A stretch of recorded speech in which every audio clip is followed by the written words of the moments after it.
an American novelist of a certain age, not quite old yet, but certainly no longer young. This is my 5th novel, and I have been trying all my life to write something that feels beautiful and true, and I never feel like I've quite gotten there with any novel.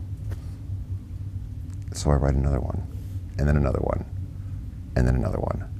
By Nightfall is a book about a man who has spent his life selling art and begins to wonder what the purpose of art is. He finds the art that he's been selling to be cynical and a little empty, and he is searching for something.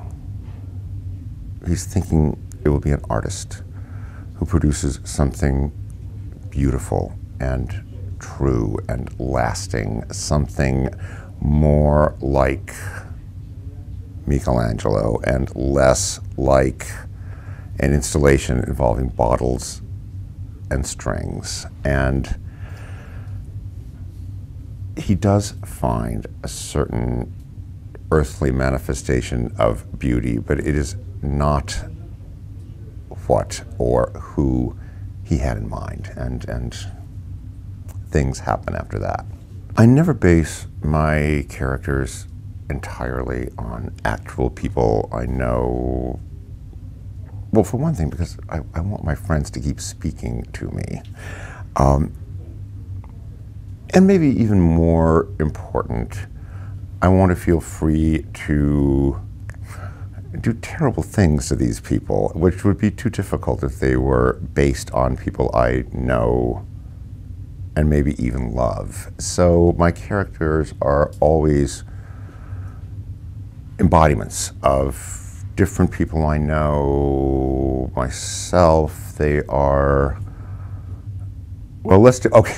They are made up of enough different components to actually get all my friends a little bit mad at me. I am tremendously disciplined, which I don't think I can claim as a virtue because I come from insanely disciplined people. Just try making dinner with my family. They're cleaning up as you go, and they drive you crazy, but all like that. I think a virtue is a quality that you are able to summon even though you lack it. If you are fearful and you act heroically, that's bravery, that's a virtue.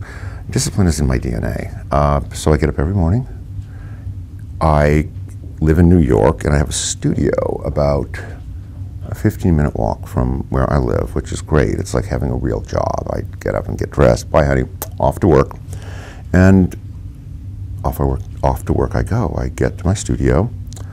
I play music. This is where the musical element comes in. I don't play music while I write, but I get into the room and I want the molecules of the air to start moving again.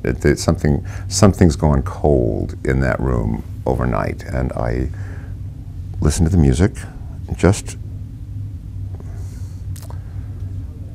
sort of bring myself to a kind of life that's different from walking on the street. That's a different kind of life. And then I turn the music off, whether it's the Brahms Requiem or Steve Reich, and get to work.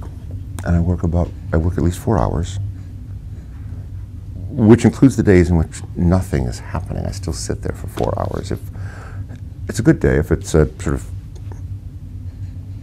happening day, I can be there for as many as 6 hours, and then I'm done. Then I answer emails and do what everybody does. And then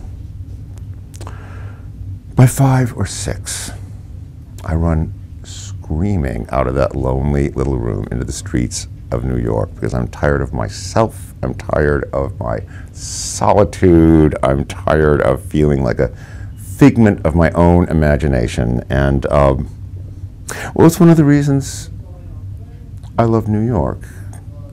I could live in another city, but it would have to be a city. It would have to be Paris or Berlin or space where there are a lot of strangers, a lot of people, a lot of life going on, a lot of the reminder that you are not, I am not, no one is a typical specimen of the human species. That I may think it's relatively natural to be who I am, but get out onto 6th Avenue in New York and you're instantly reminded of the variety of human life and human experience, and that does matter to me. If I moved to a little cottage in the woods, I would be dead within 3 weeks.